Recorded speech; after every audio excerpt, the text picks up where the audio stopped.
In this video, we're going to discuss how to create a 3D route line from 2 points. We're going to start with a brand new drawing. Let that open. Once the drawing is open, we're going to access our external reference manager. I have mine docked here. You can also type XREF, again XREF, to get that dialog and palette to open.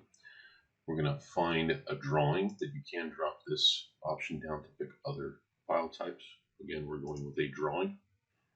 It's going to bring up the dialog window. We're going to locate the file sets. In this case, we're going to use the tank to valve. If you select on one of them, you'll get the preview. We're going to be going from the tank to the valve. In this case, this is the exercise, tank to valve. And then you also have a room layout as an architectural background. So we're going to pick both of them, hit open, comes in. We're going to use an overlay option. We don't want them to attach to the file. We're not going to change the scale or insertion or rotation. We're going to hit OK. They should import into the file. And if you maximize your view or zoom extents, you should see both the tank and the valve come in their respective locations. I'm going to switch to a 2 vertical viewport configuration, and in the right one, I'm going to switch to an isometric view and change my visual style to conceptual to get a good solid image of those two. On the right hand side, there's a couple of different methods you can use. Option number 1 is to find your distance, or DI, from the tank top center to the front center of your valve. That will give you the X, the Y, and the Z coordinates. You can record those coordinates, or you can use your command window, which is F2, to open it up and extend it on another screen and keep track of the dimensions. Or you can use your object snaps to try to hit the 2 points using reference lines. Or the third option, you can utilize point filters. We're going to go with option number 1 for the time being. Again, you have these here. And if you use your command window, then you can simply start your 3P or 3D polyline, which is a route line, selecting the top of the tank, moving in the vertical plus Z, and typing your distance. Once there, you can move to the X distance to get in line with. And if you didn't have your command window up, you can scroll up on the command line and see what that dimension is, 123.18. Navigate to the X direction, 123.18. And then you move to the Z direction, the Y direction. The Y axis is the north axis. And then you can either type the distance, or you can simply come and click on that point. Once you're done, you should be able to select the line, see 3D continuous route line. You'll see that over here in the left view as well. And that's option number 1, using the distance method and simply filling in X, Y, Z. If you need to change any of this configuration, we'll get into that in a little bit. I'm going to delete that line, and I'm going to start with the section option, which is object snaps. Now, one of the things with this is you do have to confirm that your object snaps are set. In this particular case, the center is the one we're going to be tracking with both of those. But you do kind of want to see your extension lines as well. So we're going to start our 3P. We're going to select our starting node, or our starting center. We're going to move in the Z direction. And then we're going to quickly move over, hover on the face center of the valve, and we're going to move away from it. Now, what that does is it activates the grip, but it doesn't mean we selected it. We're just hovering on it.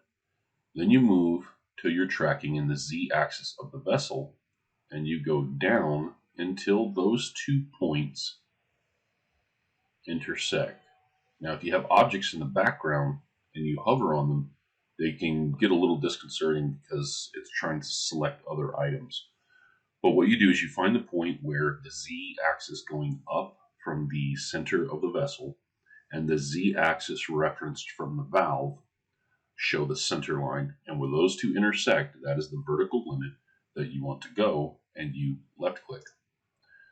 Now you move to the right and you hover on the valve connection and you move to the east so that the x-axis and y-axis align, and you left click. You move back to the valve and you select again. You hit enter to close the command and you're left with the same 3D polyline. I'm going to delete that one and we're going to go to the point filters option. For this option and for clarity, I'm going to hold shift and my mouse wheel and I'm going to orbit. And the reason is I want to get a real clear depiction of these three axes without any interference from the bottom. I could simply remove this external reference, but I want to leave it in for now and just show that this can be done. I start my 3D polyline and I select my first point. Now, in this case, it doesn't matter which direction you go to, but for consistency, I'm going to start with the tank top as we've been doing. I select and I move in the axis I want to go. But for this one, I'm not even having to point the direction I want to go. I can tell it the direction I want to go. So I'm going to use point filters.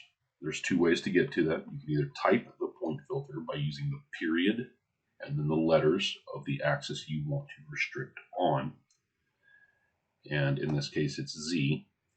Or you can hold shift and right click, let go of shift, move to point filters, and then click on the axis you want.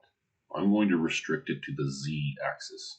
I only want to go the Z, and then it says on the command line, the Z of what? It's asking for user input. We come over to the valve and we click on the center of the valve. And what that does is it says, okay, I've understood the limit of my vertical axis, but now I need the X and Y reference.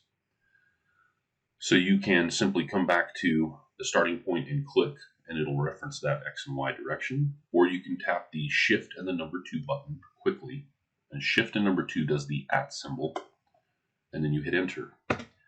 And the 3D polyline will go up in the z-axis to the limit of the valve, not to exceed that value, and then it will stay on the X and Y axis that we designated.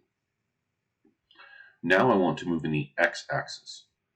So rather than use the shift and right click, I'm going to do period X. I'm going to stay in the X axis, and I hit enter, and it asks for the X value of what?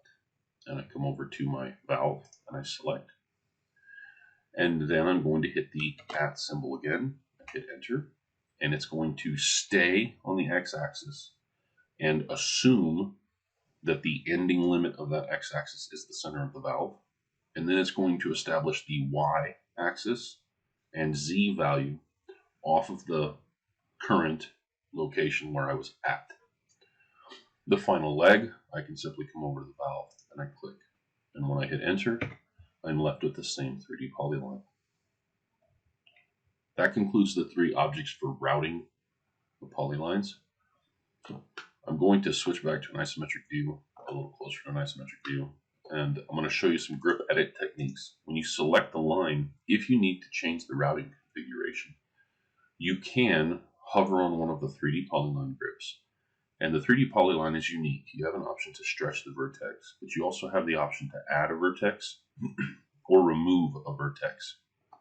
If you add a vertex, it will add to the downstream length of the polyline.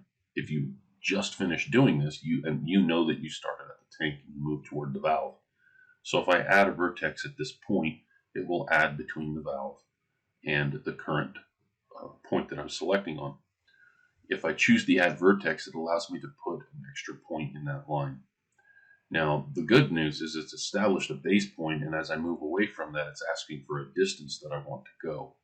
So I can tell it that I want a direct numerical value and input that. So if I did 24 inches and hit enter, it establishes a 24-inch separation between these 2 points. If I select this point here, now I can now move that and the new point stays static. I can hover on that new point as a reference point. I can move away from it. And now I can track that line on that extension. Then I can come to my other 90-degree turn and move to the north of that. And where those two intersect, I will now have a new point. So that's a way to add a grip to change the direction of that route line.